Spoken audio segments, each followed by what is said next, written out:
আজকে আমার এই ব্রয়লার বাচ্চার বয়স দ্বিতীয় দিন চলতেছে। সকালে পেপার তুলে ফেলছি। আমি 24 ঘন্টা পেপার রাখছি। 24 ঘন্টা পেপার এর উপরে আমি রাখি না, কারণ আমার এখানে 3 দিন পেপার রাখলে ভালো। যারা 3 দিন পেপার রাখতে পারে তাদের জন্য অনেকটাই ভালো। তো আমি 24 ঘন্টা মানে কালকে সকালে পেপার দিছি এবং আজকে সকালে পেপার তুলে ফেলছি।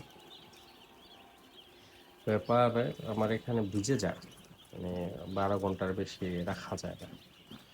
অনেকভাবে চেষ্টা করছি, দেখা গেছে যে তাপ একটু কমাই দিলে সেখানে আবার বাচ্চার জ্বর হয়ে থাকে। আবার একটু তাপ বেশি দিলে পেপার ভিজে যায়। যেহেতু শীতের দিন পর্যায়ভাবে খুলেও রাখতে পারতেছে না। যাই হোক, এটাই করছি। আর সকালে খাবার পানিতে দিছি। ট্রে কালকে নিচে ছিল, আজকে ট্রে নিচে 2টা কাঠের টুকরা দিছি। আর সকালে পানিতে শেফা, সাথে দিছি মোরা প্লাস। এই দুইটাই চলতেছে।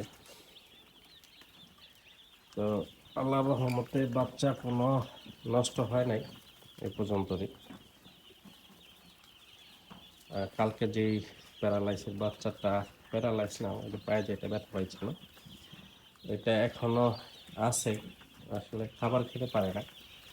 2-1বার চেষ্টা করছি কি করার জন্য, মানে খাবার খাওয়ানোর জন্য, কিন্তু পারি নাই। 1-2বার পানি দিছি, পানি খেয়েছে, তাছাড়া তেমন কিছু মুখে খাবার দিল ফালাই দেয়। এই তো সকাল আজকে এই কাজ করছে। সকালে তো আজকে কাজটা একটু বেশি হয়েছে, যেহেতু পেপার ফালাইছি। পেপার ফালানোর জন্য সব খাবার পাত্র বের করা হয়েছে, আবার নতুন করে সেটিং করা হয়েছে। তা আমার নিচে তুষ আছে, এর জন্য পেপার 24 ঘন্টা রাখলে তেমন একটা সমস্যা হয় না। যারা কাঠের গোড়া ইউজ করে তারা অ্যাকচুয়ালি 24 ঘন্টার পরে পেপার না ওঠানোটাই ভালো। ডাস্ট হয় প্রচুর, নাকে গেলে মুরগির ঠান্ডা, নানান রোগ জীবাণু হতে পারে।